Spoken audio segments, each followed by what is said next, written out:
آداب۔ 7 C's جو ہم نے پرسنالٹی ڈیولپمنٹ کے سلسلے میں شروع کیا تھا، اس کا سیکنڈ جو پارٹ ہے وہ ہے کانفیڈنس۔ کانفیڈنس دو طرح سے ہر انسان میں ہونا چاہیے اور اس کو ہم امپروو کر سکتے ہیں۔ ایک تو ہمارا باہری ہوتا ہے اور ایک ہوتا ہے اندرونی، جسے آتما یا روح کہتے ہیں۔ میں پہلے بات کروں گا انٹرنل کانفیڈنس کی، کیونکہ جب انٹرنل آدمی کے اندر کانفیڈنس ہوتا ہے تو پھر اس کو وہ ظاہر بھی کر سکتا ہے۔ اس کے لیے گیتا کا بہت اچھا ایک مثال ملتی ہے، 6 ادھیائے کا 5واں شلوک۔ اس میں شری کرشن جی نے بتایا کہ منشیہ کو چاہیے کہ وہ اپنے من کی سہایتا سے اپنا ادھار اس طرح کرے، یعنی اپنے من کو پوری طرح سے منشیہ کو چاہیے کہ اس سے اپنا سدھار کرے گا۔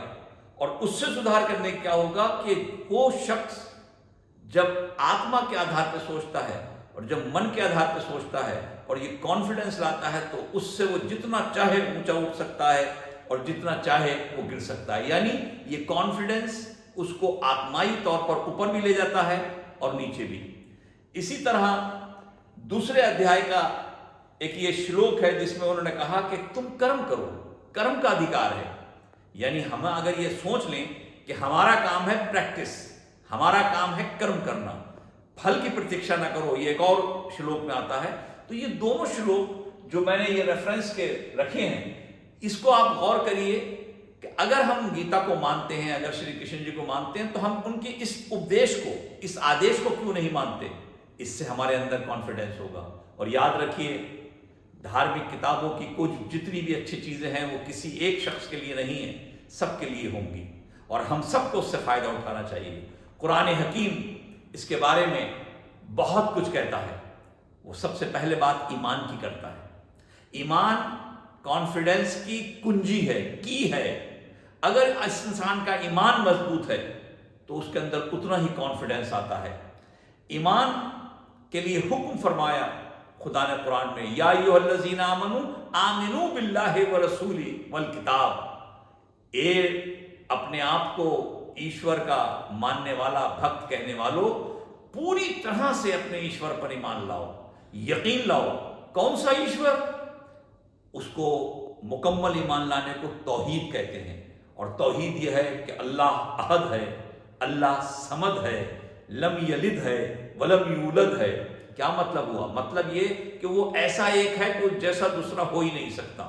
یہی بات ویدوں نے کہی، ایکم برہم دتیہ ناستی نیہ نا ناستی کنچن۔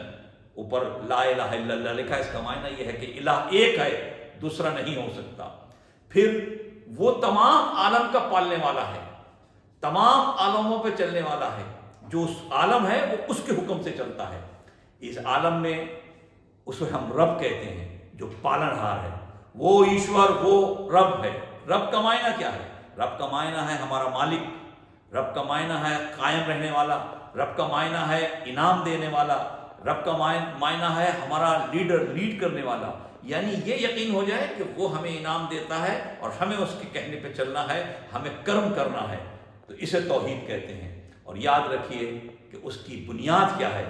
ایشور، پرمیشور، اس پرماتما، اس اللہ، اس خدا، اس گاڈ، اس واحد گرو سے محبت۔ پہلی چیز ہے محبت۔ کیسی محبت؟ ایسی محبت کہ اس جیسی کوئی محبت نہ ہو۔ دوستو، میں ایک سوال کے ساتھ اس بات کو ختم کروں گا۔ ذرا خود اپنے آپ سے سوچئے کہ پورے جیون میں کبھی رات کی تنہائی میں آپ کی آنکھ کھلی ہو اور کھلنے کے بعد آپ کو آپ کا پرماتما، ایشور، وہ اللہ یاد آ گیا ہو، اور پھر اس کی یاد میں آپ کو نیند نہ آئی ہو؟ کیا ایسی محبت ہے اس سے؟ اور اگر محبت ہے تو پھر ہمیں یاد رکھیں کہ ہمارے اسی اللہ نے کہا کہ تمہارا کام کیا ہے؟ صرف بتائے ہوئے راستے پہ چلنا، پھر فیصلے ہم کرتے ہیں تمہارے حساب سے بہتر ہوگا۔ اگر اس پہ ہمیں یقین ہو تو ہمارا کانفیڈنس بڑھے گا۔ پھر ہم ہر میدان میں زیادہ سے زیادہ پریکٹس کریں۔ جتنی پریکٹس کرتے ہیں جس چیز کی، اتنا ہی ہمارے اندر کانفیڈنس آتا ہے۔ یاد رکھیے کہ دھرم کانفیڈنس بڑھانے کی سب سے بڑا سورس ہے۔ قرآن حکیم ایک وہ کتاب ہے جو آدیش ہمیں دیتی ہے، سندیش دیتی ہے کہ اپنا ایمان مضبوط کر لو، اللہ پر ایمان مضبوط کر لو، تمہارا کانفیڈنس بڑھ جائے گا۔ شری کرشن جی نے وہی گیتا میں کہا کہ ایشور پر بھروسہ رکھ کر بس صرف کاریہ کرنا ہے، کرم کرنا ہے، پھل کی پرتیکشا نہیں کرنی ہے۔ تو یہی کانفیڈنس آپ کو دنیا کے ہر کام میں ایسی مدد کرے گا کہ ہر جگہ کامیابی ہوگی۔ مجھے امید ہے کہ آپ گیتا کے ان شلوک سے اور قرآن حکیم کی ان تعلیموں کو دھیان میں رکھ کر آج سے صرف ایشور کے لیے محنت کریں گے اور یقیناً ایک اچھے انسان بن سکتے ہیں، اور ہم دنیا کو کچھ دے کر جائیں اس کے لیے ہم کوشش کریں گے۔ بہت بہت شکریہ، دھنیہ واد۔